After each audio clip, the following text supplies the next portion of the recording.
You're attending the meeting to get an outcome. If you get the outcome you want, then the meeting will be worthwhile. And part of getting that outcome is contributing effectively. So in this video, I want to look at the 2 vital things you need to do to make an effective contribution.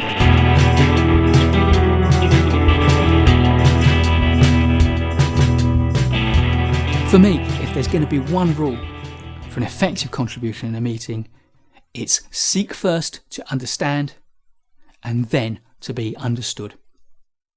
And that is not something I said first. It comes from one of the best-selling books for business people and for people in all walks of life, The 7 Habits of Highly Effective People by Stephen Covey. Seek first to understand and then to be understood. What he's saying is you can't make an effective contribution unless you understand what other people are saying that you're reacting to, unless you understand other people's points of view, so that you can frame your contribution effectively. Put simply, the essence of a good contribution comes from listening to what people are saying and to making sure that you fully process that understanding. And that leads to our 2 key things. The first of them is powerful meeting note-taking. Because listening is rarely enough to lock something into your mind. All that's happening is it's being processed by your ears and your auditory system and your linguistic interpretation system. To help you to remember stuff, you need to then process it through your motor skills and through your eyes, and that means note-taking. There are lots of great ways to take meeting notes, and there are lots of great tools. Of course, the principal tools these days are pen and paper, computers like a laptop, or handheld devices like a tablet. But I'm not interested in which of those you find most convenient for you, as long as you know which you find most effective and select to use that. But what I do want to do is to suggest to you some examples of note-taking methods. The first, and one I like to use a lot, is called the mind map. And what we do with the mind map is we put the topic that's being discussed, and there may be just one topic for the meeting, or it may be a specific topic within the meeting.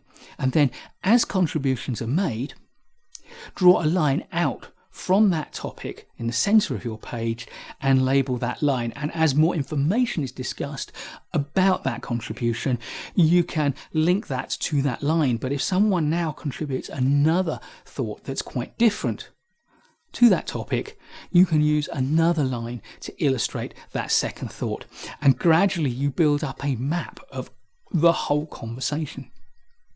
This is not just a great way to record the information, it helps you remember it because we have a visual component to our memory, and it helps you later to organize your thoughts.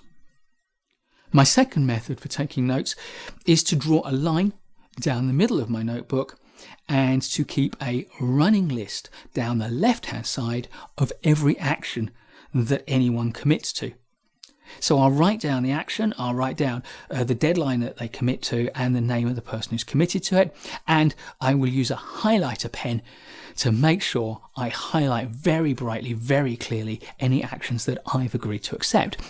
On the other side of the page, I will record any decisions that have been made, and any decisions that are relevant to me or to the people whom I represent, again, I will highlight.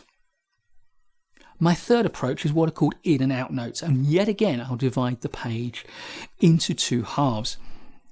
On the left half, I will label the top of that column in, and this will document anything that comes into my mind from the meeting. So this is what people say, the ideas that come up, the illustrations that people put there, I'll copy diagrams down, the decisions that are made, the actions. All of that goes down the inside. On the right hand side of the page, labelled out, are things that come out of my mind, the thoughts that spontaneously emerge. Most of them, I hope, will be relevant to the meeting because I'm concentrating on the meeting, I'm committing to it. But sometimes I'll have an idea that is triggered by something I've heard, something I've thought during the meeting, but isn't relevant to the meeting, but I'll still write it down. That way I've captured it and I don't have to therefore remember it in my mind, so I can immediately go back to focusing on the meeting. So those are 3 structured note-taking methods. The alternative, which I used to use and still use from time to time, is I will number each page of my notebook, and then at the top of the notebook, under the title for the meeting, I will put, let's say this is page 7, 7.1, and the first thing that I want to record, I will label that 7.1 and I'll write it down. Then I will leave a blank line and write 7.2 and wait for the next thing that I want to record. So I sometimes use a highly structured note-taking method, and sometimes a less structured note-taking method. And of course, if you're using tablet devices or computers, there is software that allows you to mimic those methods. So the first of our 2 important things about contributing well to a meeting is processing the information so that you understand. But then you need to make yourself understood, and that is making your contribution to the meeting. And I want to suggest there are 5 S's of a good meeting contribution. The first S is selecting. Be selective about what contributions you make, because nobody likes that person who has something to say about everything. Whatever we're discussing, they've got a point of view and it has to be heard. Think about which components of the meeting you can make a real valuable contribution on, because less is more. People who say less, contribute less, are often listened to more carefully, because other people get the sense that because they're not saying very much and they're selecting what they speak about, they will therefore have something more important, more profound, perhaps even wiser to say about it. And the second S is structure. If you do have something to say about something, or if you are called upon to make a contribution about something, then make sure you structure it. Because if you just start and give a random stream of thoughts and then get to the end and you're not sure whether you've made your point, so you repeat it again, people will turn off. They won't follow what you're saying. It won't sound like it's got impact. But if you've got a very specific structure that has a beginning, a middle and an end, then people will follow what you said. And when you get to the end, you could stop and people could start to process it. That's how to have a real impact. And we'll have a look at different structures that you can impose on your contribution, what I call structured response formats, in another video. But what if you're called upon to make a contribution and you really have nothing else to say because other people have said what you were going to say and they've said it well enough? Well, if you just repeat them, then you look foolish.